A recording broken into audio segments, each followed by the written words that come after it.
Glad you came down today. I suppose you come down to watch an old retired farm boy trying to get into this city life, this retiring life.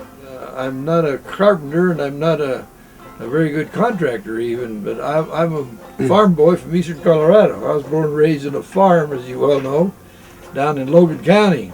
I didn't even know what a 2x4 was before I got in here and started selling lumber and building materials when I moved to Denver.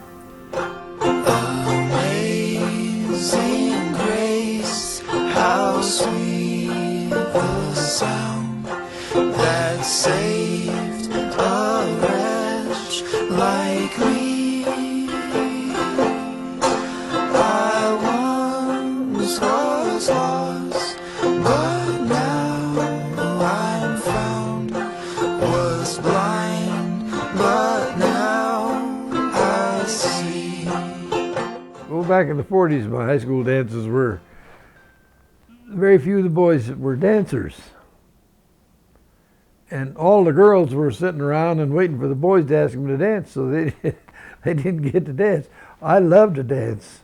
Now, my wife, that's one of the aspects she liked about me because I was a dancer. I wasn't a wallflower. We didn't think it was cool to go break windows or go spray graffiti on the walls. That wasn't cool at all. What was cool, we went to a little A&W and had fun drinking root beer floats and things like that. That's what we did. And most of all, everybody danced. Oh, it's just I guess, I don't know what it is that makes you, just the idea you're being nice to a person. You got that girl and you're dancing with her, and it's just togetherness. Back in those days, dancing was different. The music was different. You held a girl in your arms. You didn't go bounce around and she's bouncing around the other side of the room and you're bouncing around it like they do nowadays. That's not even fun. That's not even dancing. We held a girl in our arms and swung around real nice, and other than that, then after the dance, we'd go someplace where maybe have a hamburger after the dance is over, and take our girls home, kiss them goodbye and kiss them good night, and go back home feeling good. Next day at school, you see that girl, and she'll tell you she had a good time last night, and you tell them, well, there's going to be more like that. When I was a youngster from high school and growing up, I listened like all waltz, jitterbug, polkas. I liked all the dances that time. And I was quite active in taking part in the dances. A jitterbug is a polka and a two-step mix. That's where you jiggle one foot and the other foot and swing the girl around and pull her back to you and swing her around again.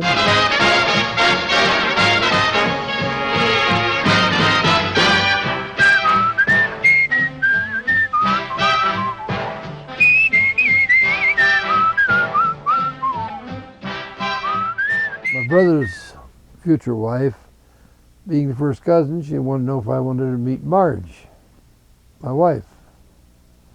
And I said, yes, I would. So I was introduced to her, and I asked her for a date on New Year's Eve that year. She already had a date. Well, I was going to write that off, but she was so pretty, and I couldn't give her to somebody else. So I asked her for a date, and start January of 1955 is when we started dating. Our first date was, I believe that was a dance in one of the little small Nebraska towns, Lodgepole, Nebraska, I believe. And that's where we went dance. And of course, when she found out I liked to dance, she found a heaven haven because she loved to dance, and all of a sudden, she got a guy dating her who loved to dance too. So I bought a ring so she couldn't change her mind too quick. Anyway, we were bowling with her and a couple other friends and their boyfriends, and we were all bowling in Sidney, Nebraska, and I proposed to her, and I slipped the ring on her finger, and we made a little announcement there, and from then on it was It was hectic but nice from then on because we was about engaged about 4 months and got married.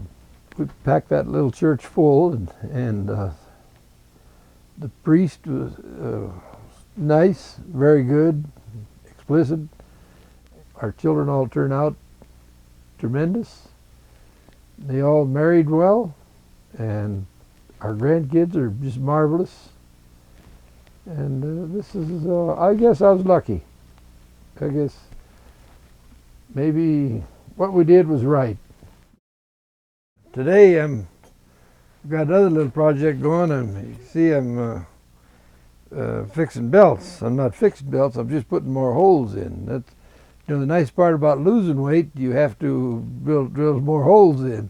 The bad part about gaining weight, you have to buy new belts, so it's cheaper to make a hole in it. I've been married 52 years to the same woman, and I'm proud of that fact. I mean, it's not all roses, and maybe some people think when they get married it's all roses. Love, in my opinion, is not kissing and hugging. That's not love. Love, in my opinion, is when you trust each other and when you're glad to be with each other and you like to do things together. That's love. That's true love. You're never always right, and the other guy's never always wrong. There's always a happy medium, and you have to weigh that medium and settle it in that manner. You can't just say, oh, he's no good, he's a no good this, he's no good that. He might be saying that about you, and I warn my kids of that. You know, you get two people together, sooner or later you're going to argue. You're not going to agree totally on everything. But the main thing is, if you argue that day, don't go to bed that night without making up. You got to talk. You got to speak to each other and talk it out. And that's one thing we tried to do. We never went to bed mad at each other. Never went to sleep mad at each other. And I think that's the secret. Because, you know, who are you or who is she to think they're superior to their mate?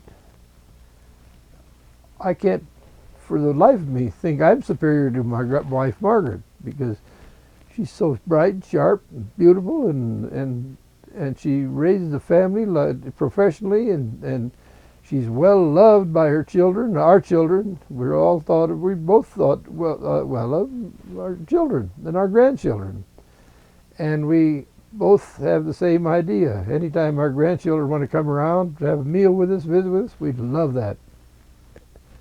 And that's how you stay together.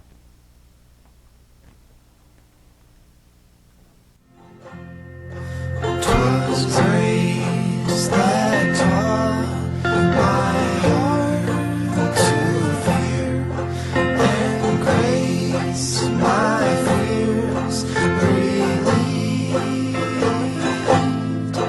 How precious did that grace appear the hour I first believed.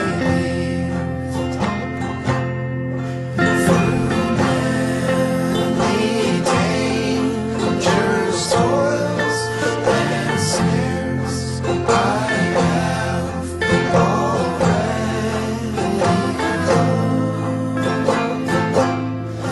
'Tis grace has brought me safe. We're done. Guys laugh. When was the last time you did that, Grandma? Long time. That's hard to do on a carpet. I bet. When we've been there 10,000 years, bright shining as the sun,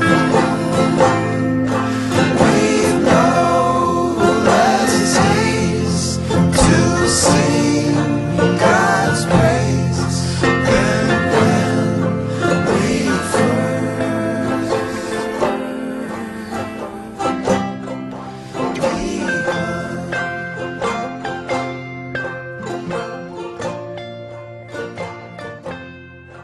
Make a toast, John.